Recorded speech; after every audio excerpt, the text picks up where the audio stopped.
The first time I heard the warning, I thought it was nothing more than an old folk superstition whispered by villagers who had nothing better to do than scare outsiders.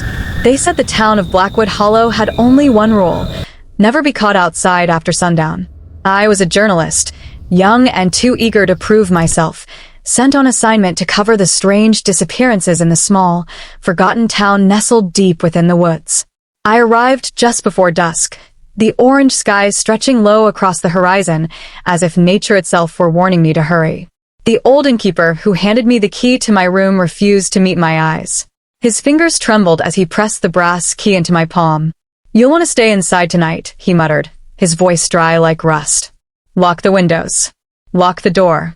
Don't listen to anything you hear." His words echoed in my head long after I left the desk. I should have paid more attention, but arrogance was stronger than fear. I thought of myself as a woman of reason, bound by logic, not by ghost stories. The town was eerily quiet. Even though it was barely evening, every house was sealed tight. Curtains were drawn, shutters latched, not a single soul lingered on the streets. It was as if the town itself inhaled and held its breath, waiting for something to pass. I sat up in my room, spreading my notes and camera on the desk. The inn was old, its floorboards creaking under my boots. The silence was oppressive. I wanted to step outside again, just for air, but something in the way the innkeeper had looked at me made me hesitate. Then the clock struck 9, and everything changed. At first, it was faint, a hollow whisper like wind passing through a tunnel. Then came footsteps, slow and deliberate, moving across the empty street outside. I crept to the window and peeked through a slit in the curtain. That was when I saw them. Figures. Tall, impossibly thin, with limbs that seemed too long for their bodies. Their faces were obscured in shadows, yet their heads jerked unnaturally, like marionettes pulled by unseen strings. They moved with purpose, searching, hunting. One of them stopped right below my window. My breath caught in my throat. Its head snapped upward, and for a moment, though I couldn't see its eyes, I felt it staring directly at me. My blood turned to ice. I let the curtain drop and stumbled backward, pressing myself against the wall. My heart hammered so loud, I thought it would give me away. I clamped my hand over my mouth and waited. Minutes dragged into hours. The whispers grew louder, circling the inn, brushing against the walls like claws scraping wood. I dared not sleep. At dawn, the whispers vanished. The figures were gone, as though they had never existed. I stepped outside, trembling, the sunlight washing over the silent street. A few townsfolk emerged cautiously from their homes. Their faces were pale, eyes hollow, as though they had lived through this ritual too many times. One woman, her hands shaking as she lit a candle by the church steps, noticed me. "You saw them, didn't you?" she whispered. I nodded. "They come for anyone who doesn't belong here," she said. "And once they've marked you, there's no leaving Blackwood Hollow. You'll never be safe after sundown." Her words burrowed deep into me. I should have left then, packed my bags and run, but curiosity chained me to the town. I had to understand. I had to uncover the truth. That night, I stayed awake again. This time I placed my camera by the window recording. The creatures returned. I could hear them long before I saw them. When I played the footage back the next morning, I nearly dropped the camera in shock.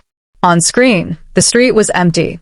My trembling hands had filmed hours of nothing but shadows and silence. But I remembered what I saw. I remembered the way they moved. I remembered how one of them pressed its hand against the glass, long fingers stretching like roots across the pane. I wasn't imagining it. I couldn't be. By the third night, I made my worst mistake. I heard a knock at my door. Soft. Deliberate. 3 times. The innkeeper's voice followed, muffled through the wood. "Miss, it's me. You forgot to sign the ledger. Just a quick thing. Open the door." But I had signed the ledger when I arrived, and the innkeeper had warned me himself not to open the door for anything. The knock came again, louder this time. "Please open up." My hand hovered over the lock. Something inside me screamed don't. Then came another voice. My mother's voice. Soft, familiar. "Sweetheart, it's me. Open the door, please." My body shook with terror. My mother had been dead for 5 years. I backed away from the door, whispering prayers I didn't remember learning. The thing outside stopped knocking. Then came a low, guttural laugh that seeped through the cracks in the wood.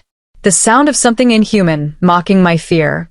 That was when I realized whatever they were, they didn't just hunt. They lured. The fourth night, I didn't just hear them. I saw one inside my room. I woke to the sound of breathing. Heavy. Wet. I turned, and there it stood, half shrouded in shadow by the corner of the room. Its limbs were twisted, bones cracking as it moved closer.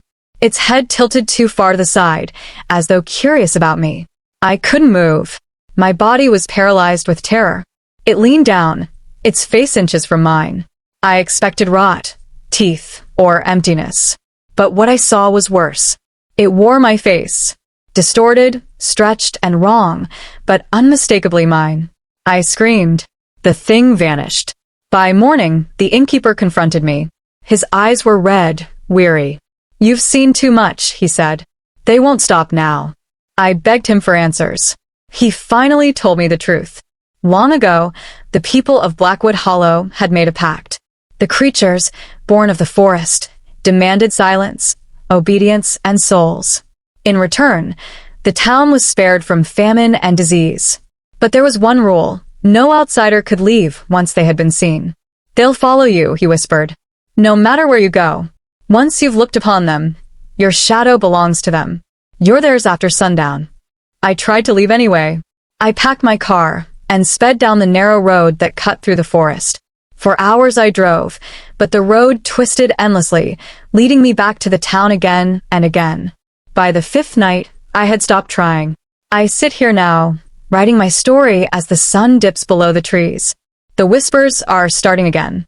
They know I'm awake. They know I'm afraid. And if you're reading this, if this somehow finds its way to you, remember this warning. Never be outside after sundown. Because once they see you, once they mark you, you can never escape them. And now, it's too late for me.